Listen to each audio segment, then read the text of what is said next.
Welcome to Roaming with Restless Women, real talk with wise, dynamic women leaders. I'm your host, Julie Noonan, CEO and founder of Intuitive Wisdom Coaching, and I'm living my dream life. I live and work in my RV, coaching senior women leaders as they navigate corporate politics, family drama, and personal goals to live their own dream lives.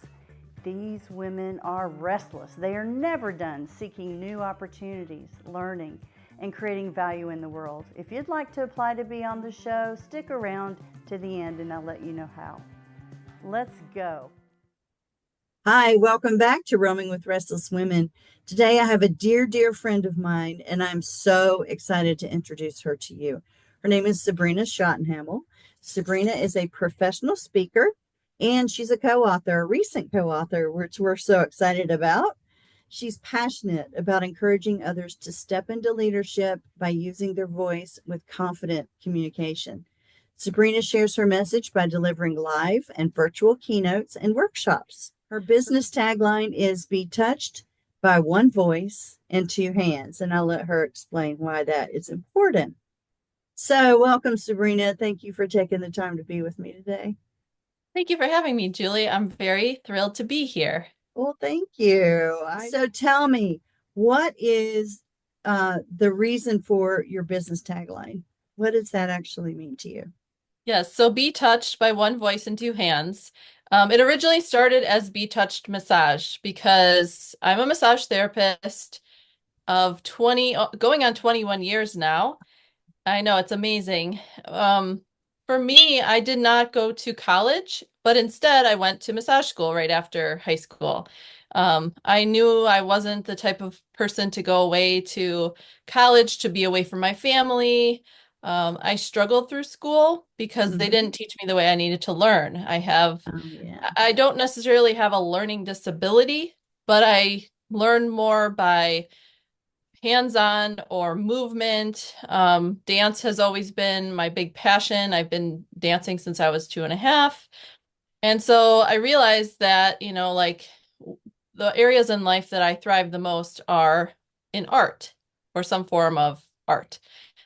So when I decided to go to massage school after high school, everything just seemed to click at that point. I was able to touch and feel, and it just made sense to me in my head. And I realized, like, wow, if I could have acted out the word problems in school while taking a test, I probably would have done much better. So that's why, like, when I started with the hands-on classes, it just made sense to me. Yeah. Right. So tell me a little bit about what the impact was on you as you were, being raised in an environment that for your learning style just did not match. Well, I was held back in first grade, which I don't remember anyone telling me you're not good enough, you're stupid. But for me, I think I put that on myself, and I wore a label that said I am stupid for many, many years. And it held me back, not only in the school system, but then of course I held myself back because I wasn't asking questions. I was just too afraid to speak up and ask for help. And in turn, I struggled through school. And then obviously when I was paying for school through massage school, it was more of a, okay, well, now I should probably ask questions and speak up because it's not just, okay, this is what you're told to be doing. This is what I found that I really wanted to be doing. And then, things just kind of clicked for me. But, but yeah, it held me back for many years, and I could probably even be more expanded into in my own business because I am a traveling massage therapist. I've had my own business it'll be almost 18 years in July of 2025. And I could probably have expanded more, but fear holds me back. And also being that shy, more of an anxious introvert has held me back too. Although over the last few years, I've learned to push past that. But it's taken me a long time to realize that, yeah, I'm scared to speak up and I hide a lot. But it's okay because if people judge me, then they're not my audience. You said that you're a speaker now. Hmm. So it would seem that would be an oxymoron, right? So if you're an introvert, and this is a common misconception. If you're an introvert, you don't like to speak. If you're an introvert, you don't go to cocktail parties. All those labels that introvert means. And extrovert, they have some pretty nasty labels too, but we're talking about introverts in this. So how did you start thinking about, oh, I want to be a speaker? Hmm. Well, as a business owner, I started going to Mhm. networking groups, and because I do traveling massage, I only went by word of mouth. So, I had to meet people in person. I had to speak up and I had to talk to people about myself, my business, and what I'm doing. And it worked in the first few years, and I was overworking myself to the point of burnout. And I realized, well, okay, I want to start doing some other things to get maybe another form of income or do less physical work. And personal business development kept coming up, public speaking, and Toastmasters kept coming up. And so, of course, I was deathly afraid to speak in front of anybody other than at networking groups at that point. Mhm. But Toastmasters just kept coming up. So I did a Google search on Toastmasters, found a local club that was within walking distance of my house. And Nice. I was so afraid to go that from the time I searched that location to actually the time that I went to my first meeting was over a year. It's probably like a year and a half. But I finally mustered up the Wow. courage. I sent the president an email and I said, okay, well, if you send an email and they respond to you, you have to go. So I went to my you, accountability, right? That's right. Yeah.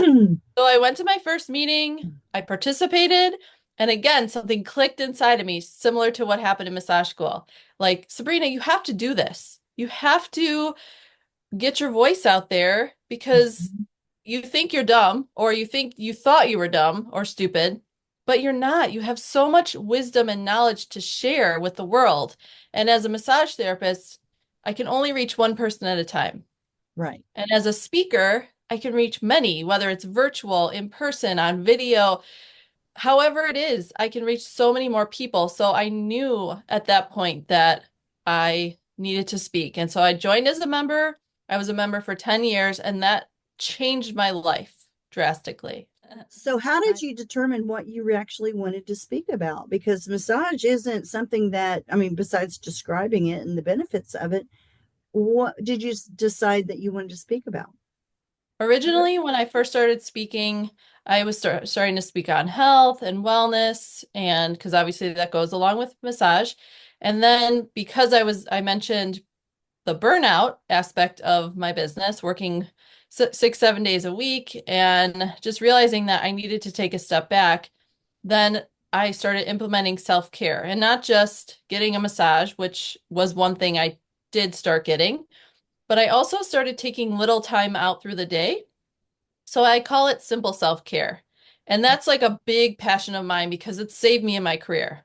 Mm, If you don't implement self-care, whether you're a massage therapist or a speaker or whatever career you're in, you need to take time for yourself.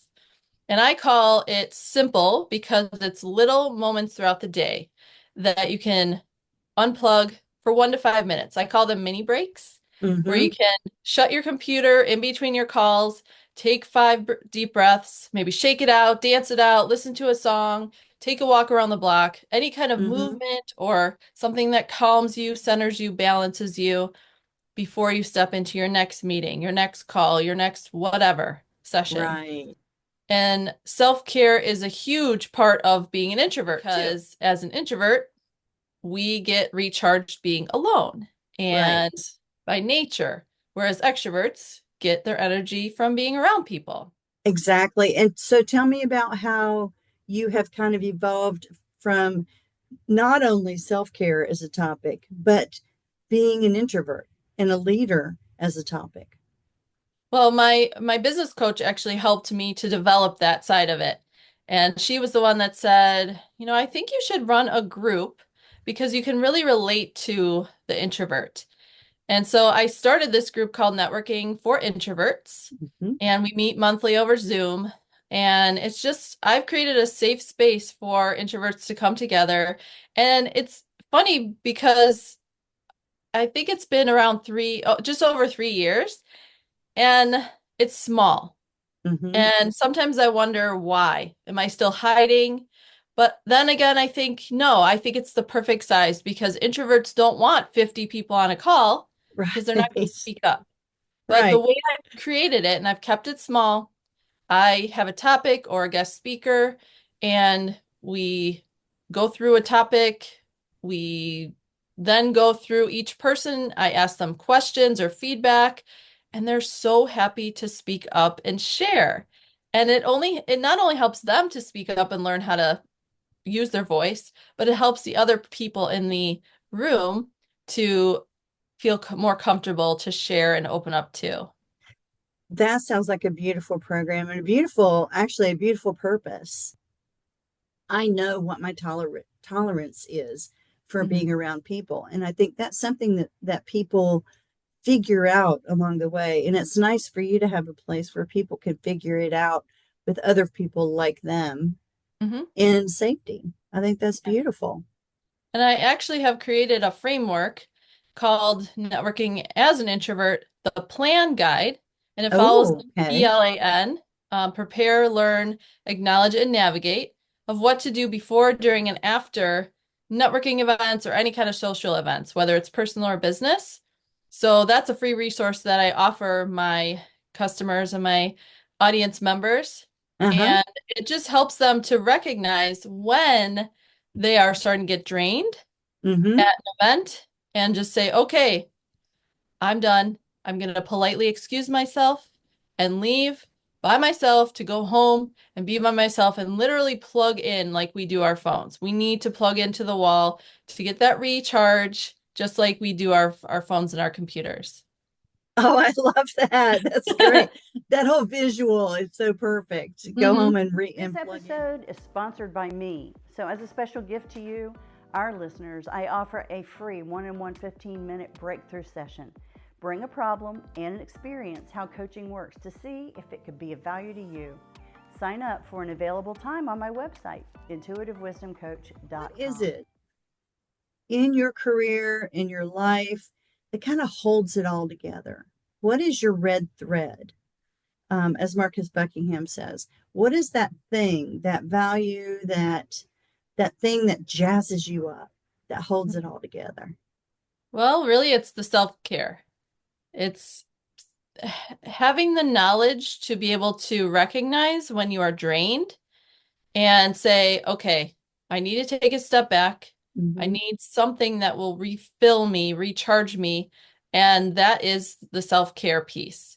And Mm-hmm. as I mentioned before, it's not, I mean, yes, of course, as a massage therapist, I want everyone to get a massage, but it's not likely to get that every hour of every day. Same thing Right. with a facial or hair, getting nails done. But it's the little things that you do in between to take a step back, to recharge, to clear your mind, reset the whole body in order to move forward. And massage, like, as a massage therapist, that's the thread that has guided me through my own business. As a speaker, speaking about obviously self-care, but also the introvert part. Introverts Mm-hmm. need to know that self-care is a huge part of their lives. Yes. And just in my personal life, it's that's the whole thread that goes through my whole entire life, personally and in business. Well, react to this sentence. If you love yourself, you are going to care for yourself. Yes. Yes. And to me, how well you take care of yourself really is a reflection of how much you love yourself. So tell me about being an entrepreneur. You've been an entrepreneur your whole career, which is Mhm. really cool. Not a Mhm. whole lot of people can say that and say they've been successful for more than 20 years. That's amazing. That's Mhm. amazing. So tell me about being an entrepreneur. What challenges have you experienced as an entrepreneur that you feel like you've grown from?